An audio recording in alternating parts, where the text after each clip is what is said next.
The hospital's error left me with $500K in medical bills. I sued for gross negligence and won a $4 million payout for life. I went in for a routine surgery and woke up with permanent nerve damage and a $500,000 medical bill. The hospital called it a known complication and offered me a $10,000 gift card to shut up. They thought state laws capped my payout. But they didn't know I would find the electronic audit trail that proved this wasn't an accident. It was gross negligence. That discovery turned a capped lawsuit into a $4 million settlement. I was a 30-year-old software engineer. I needed a simple, routine appendectomy. The surgeon, Dr. Miller, was supposed to be the best. He told me I'd be back to work in 3 days. Instead, I woke up in agony. During the surgery, the scalpel had slipped, severing a major nerve in my leg. I lost 40% of the mobility in my right leg instantly. I spent 3 weeks in the ICU fighting an infection. When the bills arrived, they totaled $500,000. My insurance denied part of it, claiming the complications were preventable if the surgeon had been careful. The hospital administration was cold. They said, "You signed a consent form acknowledging the risks. We are not liable."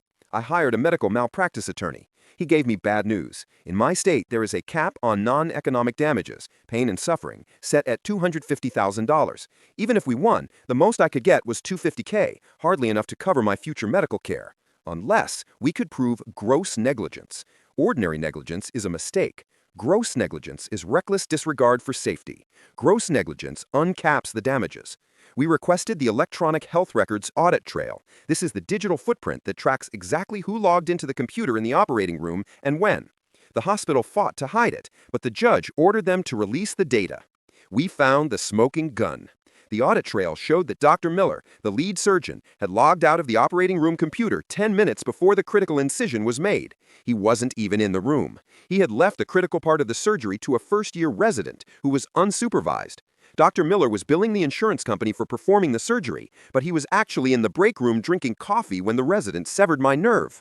This was no longer a complication. It was medical fraud and gross negligence.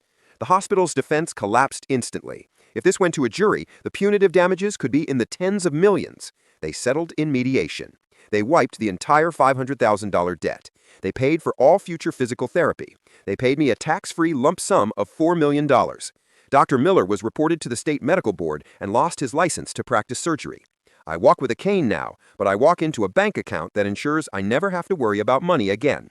I traded the use of my leg for $4 million. The hospital only cared when I proved they lied about who was holding the scalpel. The question is, should there ever be a cap on damages when a doctor ruins a patient's life? Or should hospitals pay unlimited amounts for their mistakes? Tell me if you think $4 million was enough in the comments.